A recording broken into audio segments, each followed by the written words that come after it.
¿Qué es un complejo?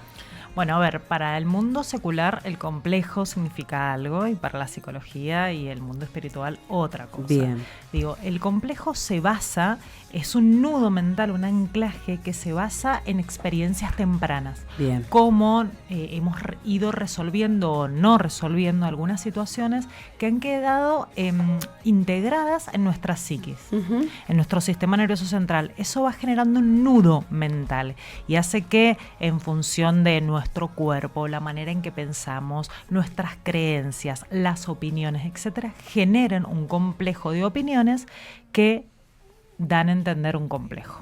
Entonces puede ser, a ver, un complejo puede tener que ver con lo físico, como bien nombraban recién anteriormente ustedes, puede tener que ver con quién soy frente a otros, el espejo, lo que me muestra el otro. Recordar siempre que son mecanismos defensivos, son mecanismos de afrontamiento. Bien. Muchas veces frente a nuestras características de personalidad que tienen que ver con la formación de nuestra personalidad, nuestras características psíquicas superiores, nuestra atención, comprensión, nuestra manera de ver el mundo, vamos forjando también cómo nosotros modelamos frente a otros y cómo nos vemos. Exacto. Recordar también que el otro, ¿quién es el otro? Todo lo que va más allá de mí es mi espejo. Bien. Y en función de cómo me sienta yo, el otro me va a devolver esa imagen. Entonces, vamos a correr por ahí la mirada del aspecto físico, que es lo que uno puede llegar a resaltar cuando habla de complejos, pero también podemos hablar de maneras de pensar. Bien. Digo, me acompleja pensar de determinada manera. En algún otro programa Sí. he hablado de que por ahí yo marcaba mucho la diferencia a nivel laboral, profesional, mi creencia, digo, de tener a Cristo en el centro de mi vida, de ser el centro de mi vida, y que muchas veces he sido contrariada, he sido cuestionada en función de esto, a nivel laboral, a nivel de amistades incluso, o sea, tengo muchas amistades seculares. Entonces, como también te va corriendo la mirada y también te va dando madurez y seguridad para tomar esta opinión y esta creencia. Bien, ¿y es normal tener inseguridades en algún momento o en alguna parte que nos afecte nuestra vida cotidiana? Claro que sí. Recordar esto, que las características se van forjando en nuestra niñez, Bien. de acuerdo a nuestros patrones de comportamiento, a nuestras formas de crianza, a cómo nosotros practicamos en el afuera, nuestra seguridad, nuestro apego seguro, la manera en que nos ven, como bien digo, y sigo siendo redundante en esto. ¿Por qué? Porque el otro va moldeando quién soy y me va condicionando. ¿Qué significa condicionar? Que tiene condiciones, como el amor. Digo, también eso te va moldeando en cómo yo me muestro y me va dando seguridad o inseguridad. Si frente a alguna situación social un niño practica algún movimiento que lo pone en vergüenza o dice algo que lo pone en vergüenza, esa situación se enquista, ese recuerdo se enquista en nuestro sistema nervioso central, y deja una huella, se llama huella anémica. Esta huella anémica, este recuerdo, lo va a condicionar para futuras situaciones, que se puede, digo, mientras más te expones a una situación, mientras más la practicas, mientras más te expones, también vas pasando como una manito a la inseguridad. Bien. Y vas trabajándola. Repito, no solo va a depender de vos, es la manera en que te críen también, si pueden sostener y modelar esta seguridad y cómo son tus padres, si frente a algún falso, algún error, alguna caída tuya a nivel emocional, ¿qué pasa con eso? Se dicen, bueno, a ver, a levantarse, a ver en qué ramos, qué pasó con esta equivocación, qué recursos tenemos para enmendar esto, que sea un aprendizaje, o nos quedamos en ese falso, en ese error, en ese lugar vulnerable que yo voy a ir arrastrando y lo voy a ir llevando como mi mochila. Claro. Y entonces después van a cambiar los escenarios. Tal vez cambie el ruido externo, pero yo voy a seguir siendo la misma persona.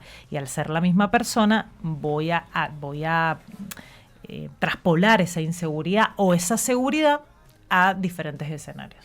Muy Ana, bien. Perdón, Silvi, Sí. hablamos de que esto se ocasiona en la mente. Sí. Entonces, ¿cómo nosotros podemos hacer para librarnos o aprender a tratar con esos pensamientos? Veía una explicación que decía que es como un campo.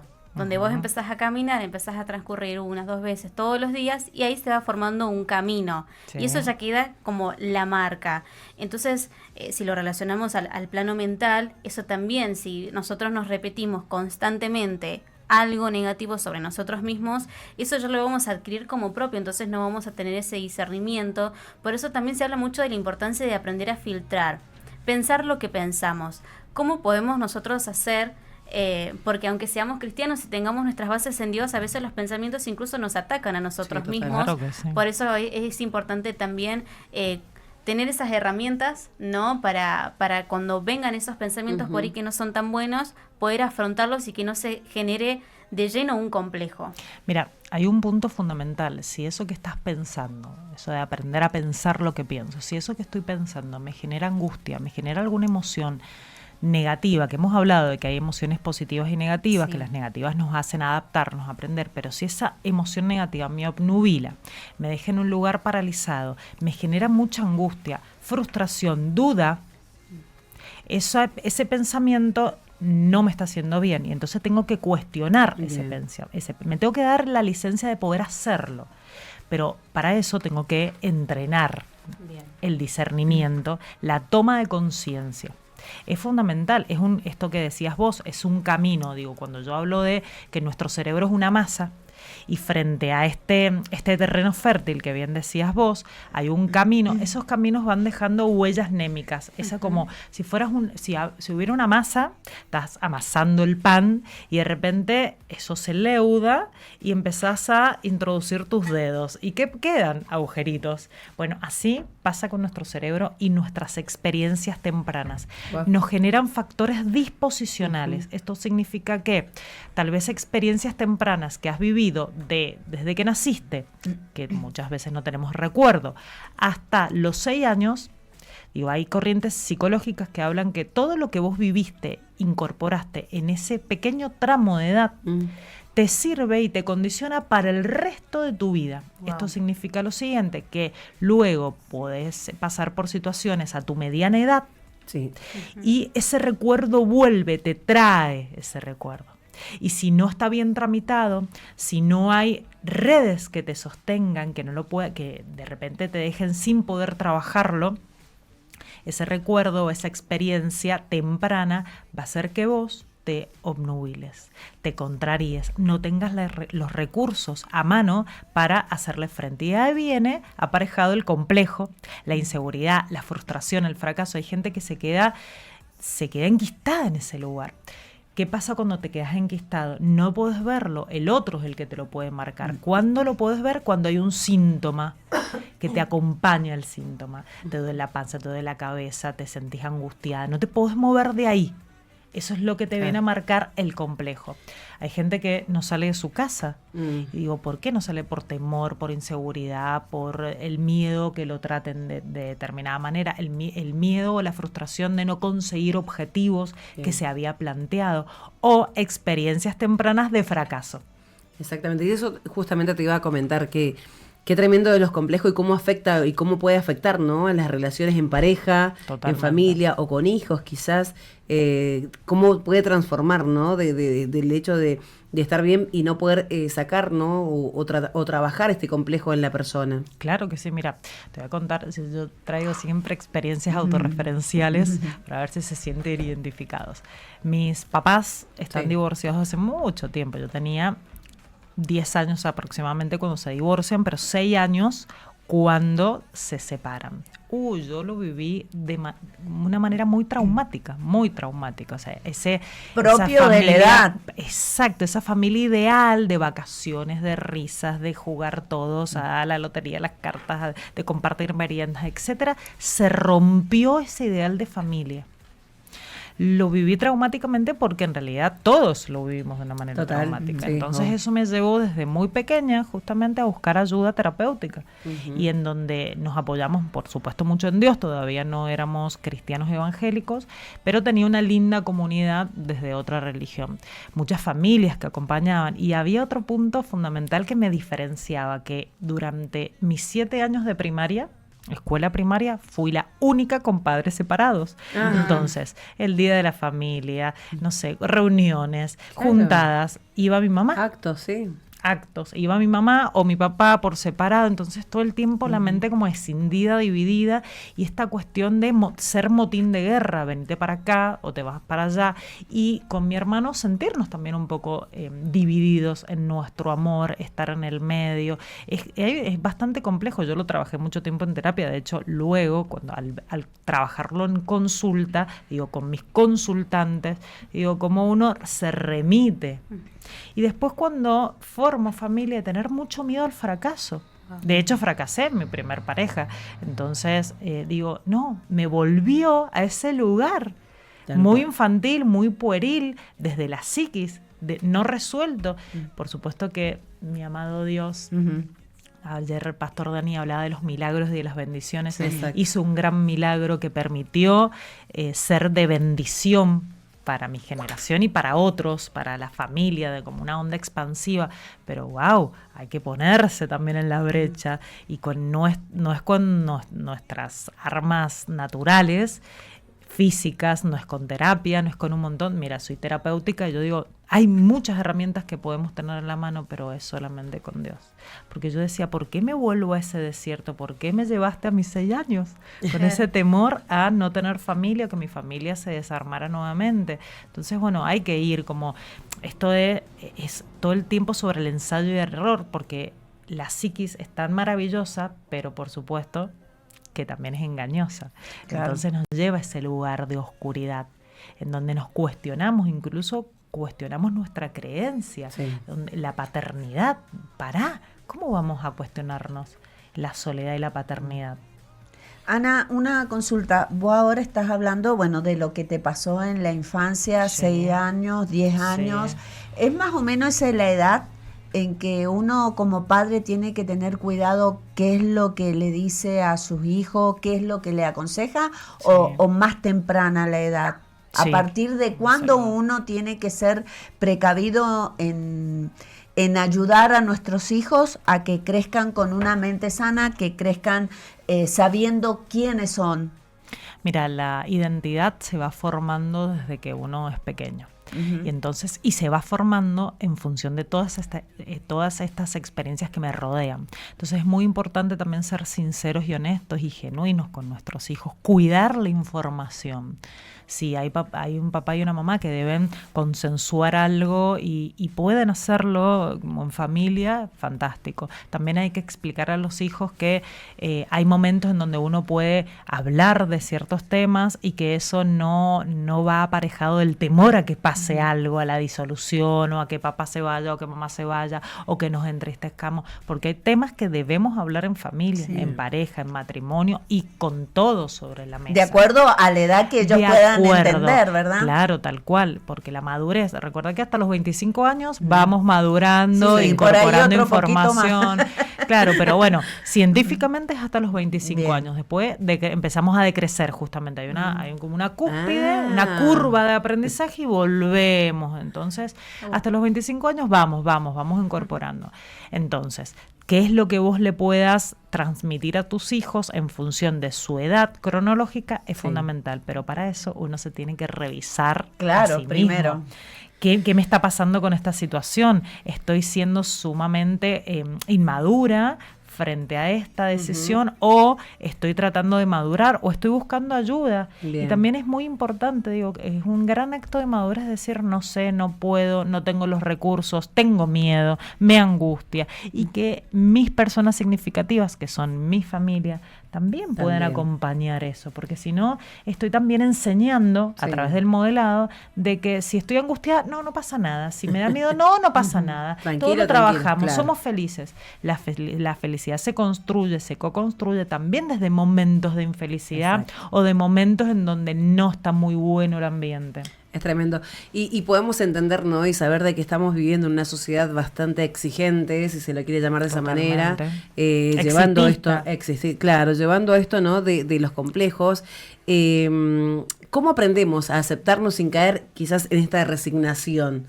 de la sociedad. Viste que a veces decimos, ¿cómo a veces uno piensa, ¿no? Y lo hablo en lo físico, que es un complejo de muchos y de la mayoría, yo creo, ¿no? Si porque sos gorda, si porque sos flaca, si porque sos alto, y si sos bajo, sos bajo. ¿Cómo poder llevar adelante esto sin caer en una resignación? Bueno, es que justamente la resignación es la última etapa, o de la aceptación, yo diría, es la última etapa del duelo.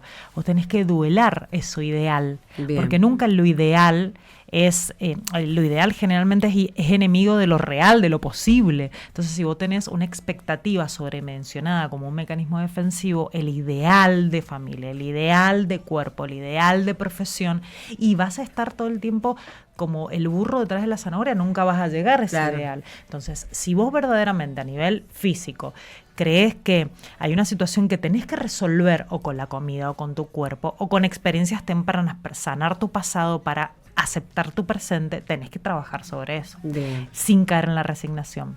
El trabajar sobre eso es transitar duelos, el ponerte frente al espejo simbólico y trabajar aspectos más grises que vos te causan dolor, que no te causan frustración, que no te gustan. Es enfrentar esa mochila, es sacarte la mochila y decir, a ver qué hay, y bueno, y esto no me va a gustar tanto, y esto me va a doler, esto me va a enojar, y hacer un bollito y trabajarlo para aceptarlo.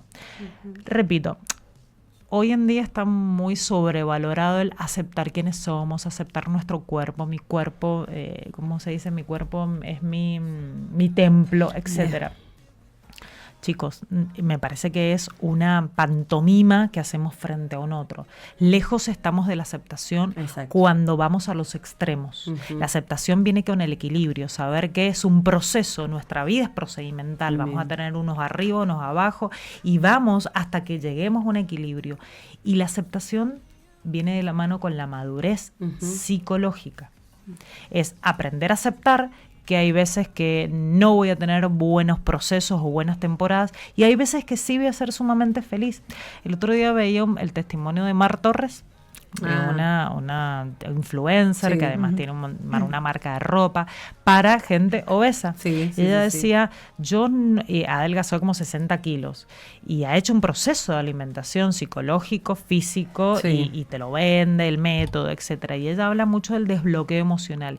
Y el desbloqueo emocional en realidad se basa con esto que más o menos estoy contando, ir a tu pasado, sanar, desbloquear algunos puntos que vos asimilabas con la comida, que vos creías, había un falso estado de felicidad, vos creías ser feliz con eso, pero evidentemente tu cuerpo no era feliz, porque ¿qué hacía? A través de la comida, siempre digo que la obesidad tiene que ver con esto, o sea, la comida es una defensa también, que te defiende frente a un mundo. Entonces, frente a un estado de ansiedad, comes.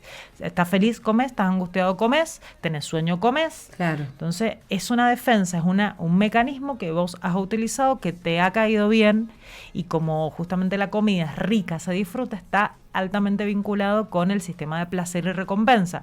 Comes algo rico, ahí nomás te sube el azúcar al cerebro y te sentís bien. Entonces hay una alta tasa incluso de niños obesos, de adolescentes obesos. Que antes no se veía. Que en realidad se veía, pero no se tomaba, no se consideraba. Como una enfermedad. Como una enfermedad, exactamente. Claro. Tremendo. Entonces hay que poner especial atención cuando es saludable y cuando deja de serlo, cuando esto que te estás incorporando de lo que te nutrís te hace bien y aquellos que te hacen mal. Y ahora para los que quizás, bueno, ahora que en casa no están los niños, los adolescentes, y uno como joven, ¿no? Como joven. Ella se incluía como joven. Joven adulta, con un corazón muy joven. ¿Cómo podemos hacer, no? ¿Cómo podemos darnos cuenta de la persona que está sufriendo un complejo, que está limitando su vida? ¿Cómo podemos darnos cuenta nosotros y cómo podemos ayudar ante una situación así? Mira, el viernes, qué bien, lo que es, gracias, padre. El viernes estuve en una reunión, en un cumple, y hablaba con una chica que estaba pasando una situación así, de complejos, de vida. Y ella me decía que estábamos hablando de psicología, de cómo ella había abierto su cabeza, bueno, no creía en la psicología, no creía en la ayuda externa, científica, cristiana, entonces Dios, y Dios dispone de herramientas, nos va también permitiendo que uno vaya tomando y dejando, y con el discernimiento viendo para dónde también, qué decidir. Ella me decía que estaba haciendo un proceso de adelgazamiento muy grande, por una cuestión saludable, y cuando se iba de vacaciones se enfermaba, se descomponía de la panza, le daba gastritis, bueno, de todo lo relacionado con lo intestinal. Entonces descubre a través de un proceso terapéutico que tenía miedo a comer. Miedo a este proceso que había emprendido, que tenía buenos resultados, que esto decayera. Entonces, como ella toma conciencia de aquello, en las vacaciones uno siente placer, se puede relajar. Bueno, cómo eso era vinculado al displacer. Justamente porque venía súper cansada, débil, porque le iba muy mal a nivel intestinal. Entonces, bueno, trayendo este ejemplo, ¿qué podría justamente decirle a estas personas que se empiezan a dar cuenta de que esto no le hace bien? Mira, o nosotros, ¿cómo nos podemos dar cuenta? ¿Cuál es el discurso redundante de esta persona? Si frente a situaciones sociales, generalmente las personas ante situaciones sociales que tienen complejos físicos o emocionales, dejan de ir. O todo lo contrario, hacen una contradefensa y son el florero del lugar. ¿Qué significa? Es la persona más ocurrente, divertida, y en realidad te das cuenta que lo que está queriendo hacer es llamar la atención para que vos desvíes tu atención de ese complejo. Mira. Entonces las personas más inseguras pueden demostrar la inseguridad a través de todo lo contrario, es una contradefensa, una contrafobia. O marcan el error en vos. Esto se llama proyección. Otro mecanismo de defensa. Entonces, yo veo en vos en realidad lo que tiene que ver conmigo. Yo veo en vos, no sé, cuestiones físicas, veo en vos cuestiones emocionales, y te echo la culpa, porque en realidad no lo estoy viendo en mí. Eso no lo quiero ver en mí o no lo puedo ver en mí. Entonces lo voy marcando. Bien. Hay un punto central y común con estos padecimientos, es que hay un padecimiento. No la paso bien si tengo algún punto por resolver. Claro. Si tiene que ver con un complejo de familia, que lo vengo arrastrando, con una cuestión metabólica, entonces soy muy flaca, muy gorda, o tengo problemas de obesidad, o no tengo pelo, yo que no he tenido cabello, lo que he sufrido, que tengo pelo súper finito, y entonces que se usa el pelo tan largo, y yo decía, he hecho todos los tratamientos que se te ocurran, he invertido, porque bueno, ahí están las herramientas, 0, no me ha venido bien ninguno, pero le he puesto toda la onda, ¿viste? Eso ha sido mi gran complejo. Y si tenés la posibilidad también de modificar aspectos y te viene bien y eso te hace feliz, bienvenido sea, porque para eso están los recursos. Total. Justamente. Uno tiene que discernir, vuelvo a lo anterior, para no caer en un círculo vicioso de lo hago para sentirme bien. No, para. Primero me tengo que sentir bien y luego lo tengo que hacer. Ana, me gustaría ir un poquito al plano espiritual, hablando cómo el enemigo a veces distorsiona nuestra identidad y también la percepción de Dios. Llevando a esto de distorsionar, podemos verlo en el caso de Eva en Génesis. ¿En serio Dios les dijo esto? ¿Estás seguro que es esto? Entonces veía también que el enemigo no te lleva, o sea, no hace el pecado por vos. Por ejemplo, no hace el acto en sí, sino te empieza a sembrar dudas. Claro, pequeños pensamientos, pequeñas ideas que a vos te llevan, ¿no?, a cometer eso o a tener ese pensamiento, ese complejo, esa inseguridad. Entonces ver también cómo en pequeñas situaciones, por ejemplo, en la escuela o en el trabajo, alguien se sacó una nota mejor que vos, lo vamos a llevar a algo cotidiano. Lo comparativo. Pero ¿por qué? O sea, si vos hiciste esto y te empiezas a sembrar pensamientos y así también en diferentes áreas de la vida, no necesariamente en algo cotidiano, pero también cómo va nublando el razonamiento y algo que nosotros lo veíamos malo, empezamos, pero capaz que no es tan malo.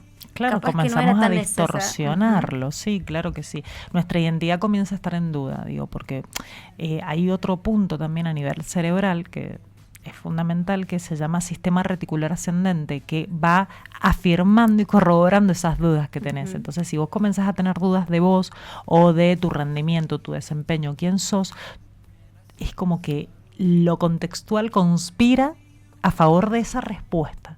Entonces, si vos te crees una inútil, una fracasada, frustrada frente a alguna situación particular, pasan situaciones que te confirman ese estado de conciencia.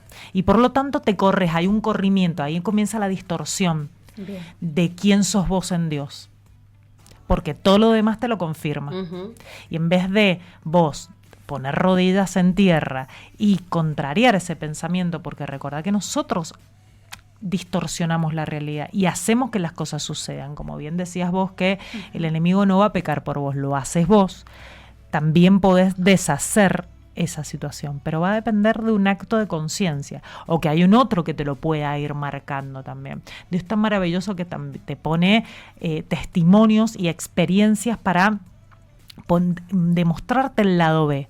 Pero estás a un paso, como siempre termino los programas diciendo, estás a un paso de una decisión.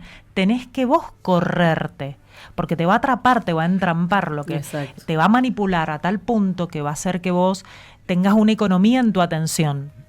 Esto es fundamental, digo, que economices la atención. Dirijas tu atención a eso que te va a confirmar tu pensamiento y no veas justamente todo lo demás. Por ejemplo, vamos a... me va mal siempre en la elección de amigos. En la elección de amigos, en la elección de vínculos. Siempre doy más de lo que recibo. Ese es un pensamiento. Bien. Y entonces, y porque me pasó esto en la primaria, me pasó esto con la secundaria, en la facultad, con mis compañeros de trabajo, me ha pasado en la vida. Entonces vas a confirmar frente a esas experiencias y te quedas ahí. Pero si corres un poquito más el plano y abrís el pan, es como que si corrieras la cortina de tu habitación, te das cuenta de que en realidad sí, has tenido muchas experiencias negativas, bien, pero también has tenido un montón de positivas, pero como vos estás condicionada frente a ese lugar, visibilizás y te dirigís a esa respuesta. Entonces cuando, repito, depende de vos, ese paso, esa toma de conciencia, es correrte. Solo tal vez no podés. Hay un autor que dice que nadie se salva solo. No, tal vez solo no podés. Entonces, bueno, el discernimiento hace que yo pueda encontrar ayuda o escucha activa. Escuchar activamente significa, me siento, evalúo lo que vos me estás diciendo. No lo cuestiono, no me enojo con ese argumento, sino lo pongo en consideración, con condiciones. Y veo si tiene que ver un poquito con lo que me está pasando. No he tenido tantas experiencias negativas en mi vida y sí he tenido malas elecciones, porque también las elecciones no asertivas depende de qué temporadas estoy atravesando. Bueno, esto también es una de las preguntas que estaba ahí también. ¿Cuál es la diferencia entre una inseguridad o un complejo pasajero o algo que afecta a nuestra vida cotidiana, que ya venimos arrastrando? Y tiene que ver con que si se enquista en vos es porque lo vas confirmando con el tiempo, justamente. Bien. Entonces, tenés muchas experiencias en donde has tomado decisiones y esas decisiones no han sido del todo favorables. Y entonces eso te deja en un lugar de inseguridad. Tenés temor de luego a jugártela por algo, por alguien, por un proyecto, por un vínculo, etcétera, porque la casuística, la evidencia te dice que no te ha ido muy bien. Claro. Pero justamente porque está pormenorizada, minimizada tu mirada.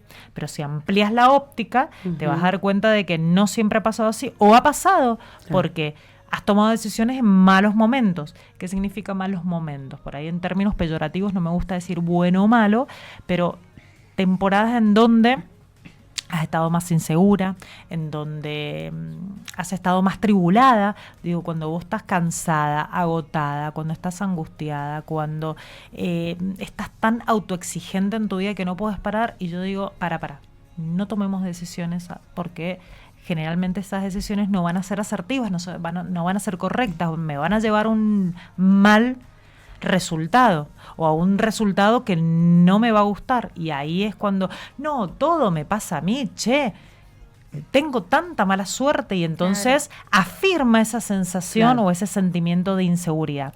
Y lo que hace es llevarme a un síndrome de inferioridad.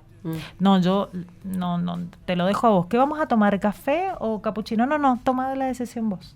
Desde lo mínimo hasta, elijo lo que vos elijas. Desde lo mínimo hasta comprarte, un calzado.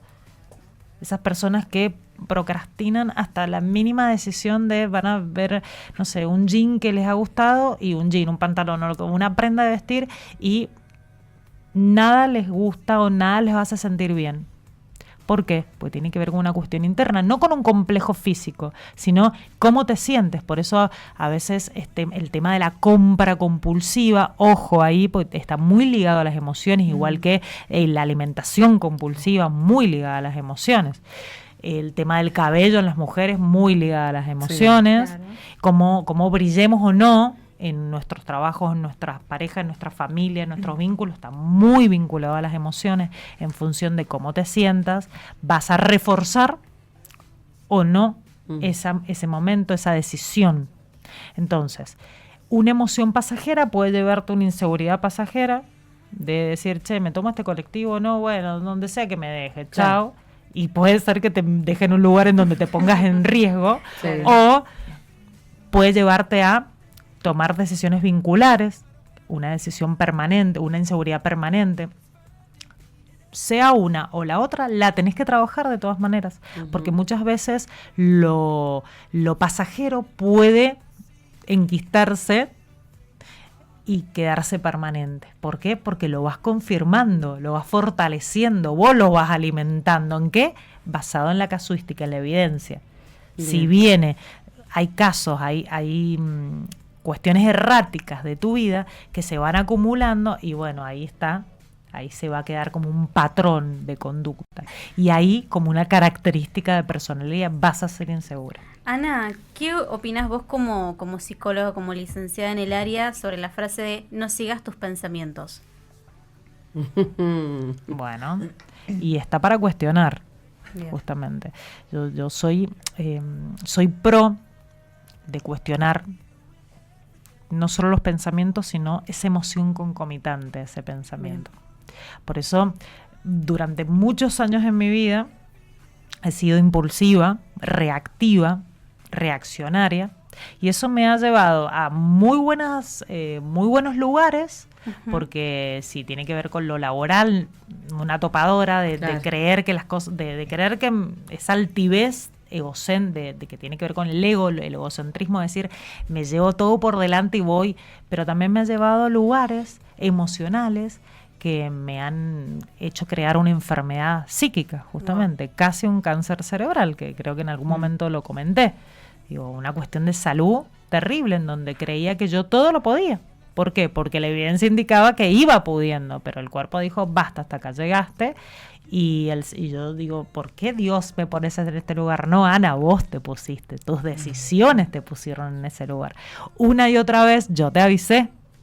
¿A través de qué? A través de los síntomas, a través de los pensamientos. Entonces, muy bien cuestionar tus pensamientos. Ojo, porque tanto cuestionar, ahora voy a la parte como más científica, tanto cuestionar, puede ser que entres en un bucle y un estado de rumiación mental que hace que vos tengas temor a tomar decisiones, tengas temor a accionar, porque ya sabes las consecuencias. Entonces, ojo ahí, creo que siempre hay que tratar y de jugar con un equilibrio constante. Bien. Con quiénes somos, por qué estamos pensando de esa manera en ese momento. Si tiene que ver con este estado emocional mío, digo, hay momentos en el mes que nosotras somos terribles, las mujeres, digo, que tiene que ver con solamente lo físico y con las hormonas. En la edad, a partir de justamente la adolescencia hasta la adultez, con lo hormonal, y hay que conocerse, y bienvenido que nos conozcamos. Esto es el estado de conciencia, saber que hay momentos en donde, me vuelvo un demonio, claro, o estoy mucho más sensible, más vulnerable. Ojo con tomar decisiones en esos momentos. Y no es que somos únicamente una hormona, no, hay que conocerse. Porque los varones también son hormonas. Sí. Ojo, porque también hay momentos de su mes en donde tienen altibajos. Tanto nuestras hormonas femeninas, nosotros como personas tenemos hormonas femeninas y masculinas que las activamos en determinadas partes del mes, se activan más y otras se quedan más chiquitas y así vamos en nuestros ciclos. Los varones exactamente igual, nada más que tal vez de esas cosas no se hablan o no se saben, hay una desinformación. ¿Y en qué época del mes si se puede saber? Me estaría interesando. A ver qué tomo nota. ¿Para qué noto? Dice.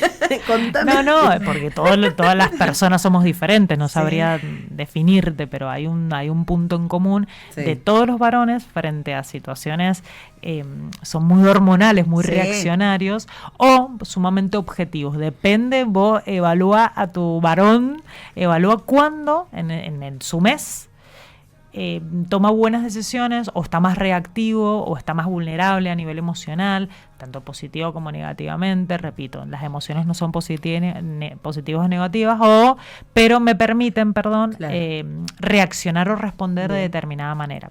Ojo con la impulsividad. Nosotras mujeres y también los varones somos un país muy impulsivo, chicas, lo que está sucediendo a nivel mundial. Hay gente que se ha desmayado la semana pasada, hay gente que se ha quedado sin voz la semana pasada. Perdón. Hay gente que ha muerto. En Córdoba, ahí está. Un hombre con un paro cardíaco. Las cardiopatías están totalmente vinculadas a lo emocional, a lo cerebral, entonces porque tiene que ver con la circulación de la sangre.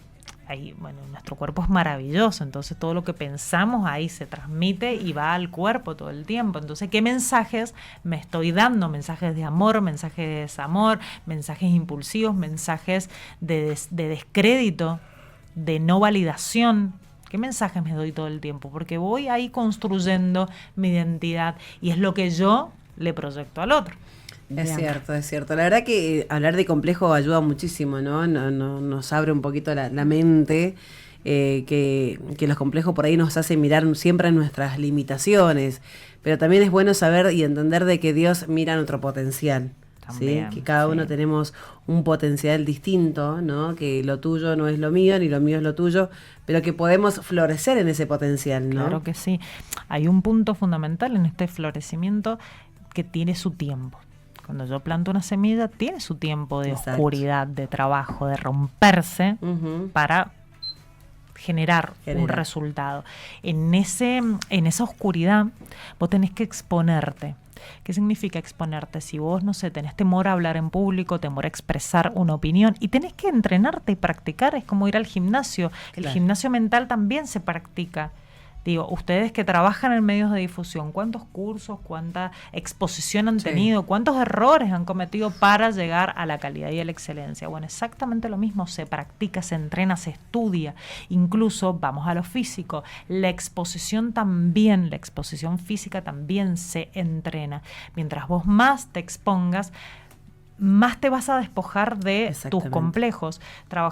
Yo trabajo en mi consultorio con consultantes con algunos trastornos de alimentación y hablamos con la nutricionista que trabajamos de manera interdisciplinaria. Es mírate al espejo, mírate al espejo, mírate al espejo. Es una técnica, una metodología. Digo, mírate al espejo. ¿Qué ves cuando te miras al espejo? Es exponerte y mírate con short, y mírate con falda, y mírate con musculosa.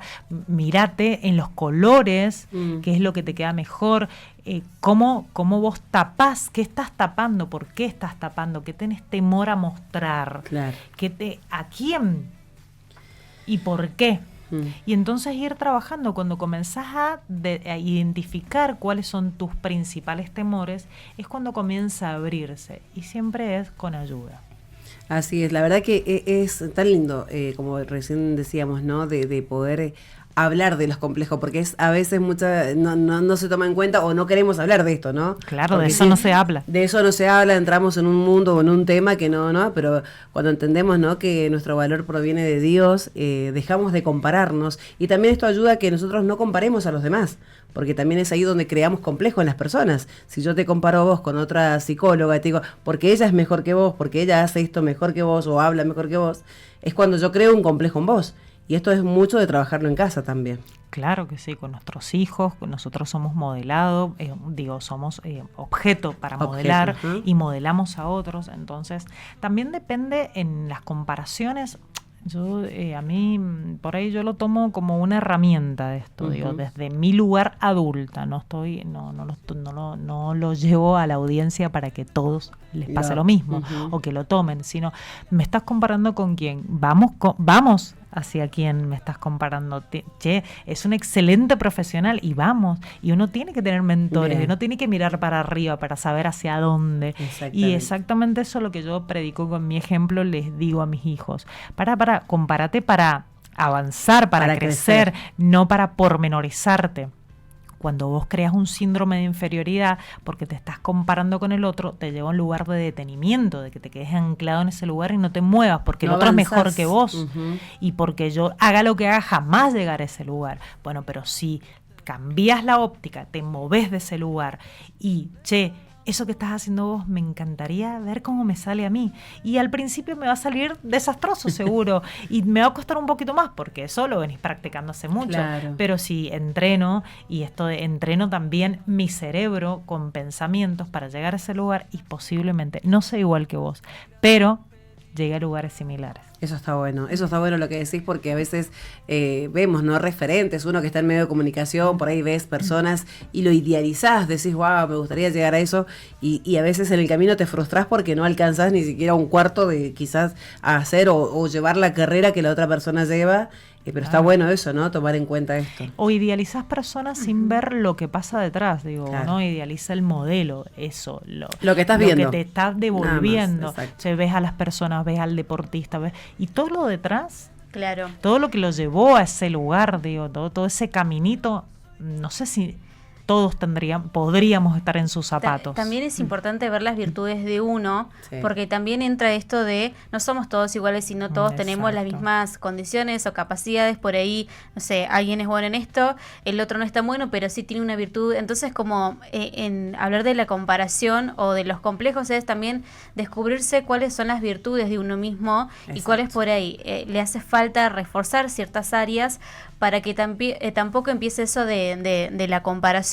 Y aprovechando este momento van llegando mensajitos de la audiencia. Bueno, tenemos a Leros Eventos que dice: creo que es importante cuestionar los pensamientos sin repensar para tomar nuestras decisiones. Excelente programa. Gracias, muchas gracias. Gracias por el aporte. Y continúo con eesto que acabas de decir, Gay, que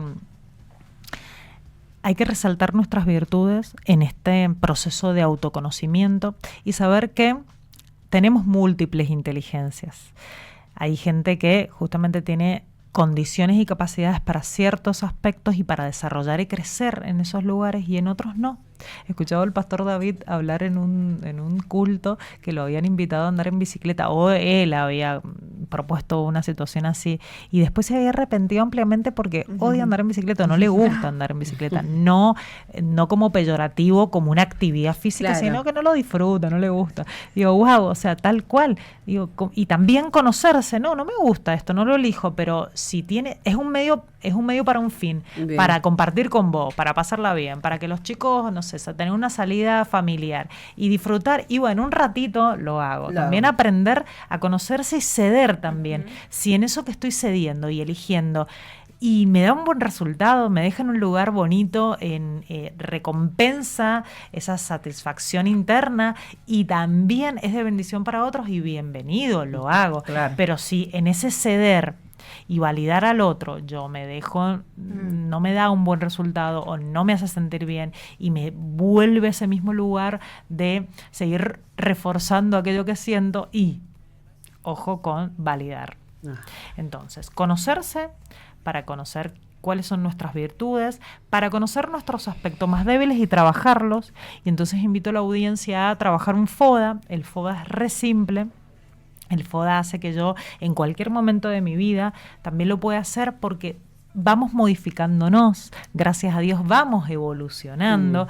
La vida hace que uno vaya transformando pensamientos, emociones y conductas. Entonces, hacelo en cualquier momento de tu vida y déjalo guardadito para poder compararte a ver qué se ha modificado en vos, como test, retest. Claro. Y lo podés hacer hoy con tu mediana edad, vos si sos adolescente, vos que estás escuchando, hacete primero un listado de, a ver, hoy estamos en julio, ¿qué te gustaría lograr? ¿Qué te gustaría lograr de vos? ¿Qué has visto que quisieras crecer o aprender, que quisieras incorporar? ¿Qué decisión te gustaría tomar? Déjalo como objetivo meta. Primero y principal eso. Lo pasamos en limpio. Segundo, vamos a hacer un listado de todas nuestras fortalezas y capacidades, nuestras virtudes, nuestros aspectos positivos. Todo lo que soy, todo lo que yo creo que soy, que tenga que ver con una validación positiva, bien, afirmativa. Luego que haces esa listita, que puede ser, te va a costar un montón, porque nosotros los seres humanos, ¿qué hacemos? Y hacemos listado de todo lo que no tenemos, o todo lo malo que somos. Nos cuesta menos eso que aquello que le damos validación o afirmación. Y luego, en forma comparativa, te vas a poner a ser consciente de todo esto, de todas tus debilidades, todos esos aspectos más vulnerables que tenés. Te crees que sos insegura, no sé, que tenés sentimientos o sensaciones de inferioridad frente, te sentís improductiva, improductivo, has fracasado, sos temeroso, etcétera. Todo lo que vos creas que tenés que trabajar o cómo te definas. Bien. Luego, en otro orden, vas a dividir la hoja en 4, en los cuadrantes de abajo, vas a tratar de ser lo más consciente posible de, ¿qué me dice el ambiente, las oportunidades del ambiente, para que yo refuerce esas fortalezas?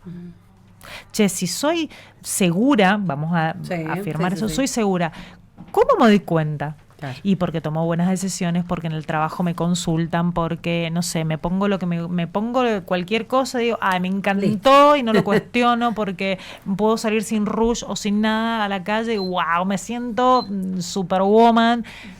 ¿Qué me pasa con esa fortaleza? Si el otro se da cuenta, se puede proyectar en el exterior.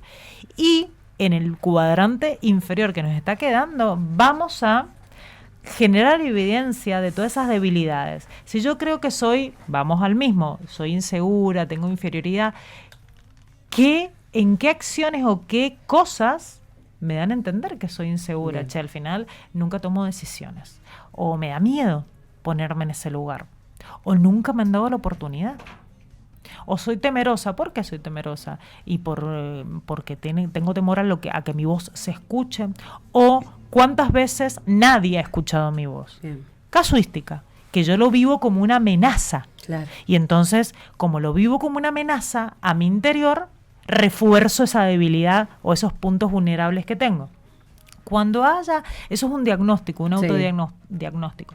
Cuando haya hecho ese cuadro de 4 cuadrantes y estos objetivos, voy a tener como un paneo de quién soy. Uh-huh. Hoy, cómo me siento actualmente, quién soy actualmente. Y voy a tratar de elegir 2 de cada una, 2 fortalezas en donde yo voy a enriquecer y le voy a poner toda la potencia, porque creo que soy muy buena en tales cosas. Y voy a trabajar y voy a cuestionar 2 debilidades. Bien. Voy a hacer ese trabajito. Porque si esos aspectos vulnerables de mi yo hacen que yo tenga malos resultados que no me gustan, y los voy a tener que trabajar. Porque si los pongo debajo de la alfombra y dejo que el tiempo pase, y que pase, eso se va acrecentando, gente linda, gente bella, se va acrecentando, no es que se olvida. La negación lo único que sirve es para que vos aumentes todos esos aspectos vulnerables. La minimización y la justificación, exactamente lo mismo. Le esquives a trabajar sobre eso. ¿Qué significa trabajar? Y buscar ayuda, y el cuestionarte. Y a veces tiene mala prensa, no nos gusta mucho el buscar ayuda, o el decir, esto no lo puedo solo. Es bajar el control de quién soy. Admitir que hay algo en nosotros que no está bien. Y que creo no que ahí hace entra el bien. factor el orgullo, que es algo que nos impide muchas veces avanzar en algunas áreas de nuestra vida. Trabajar de esos aspectos, exactamente. Es tarea para la casa, entonces. Es despojarme. Muy bien, a trabajar.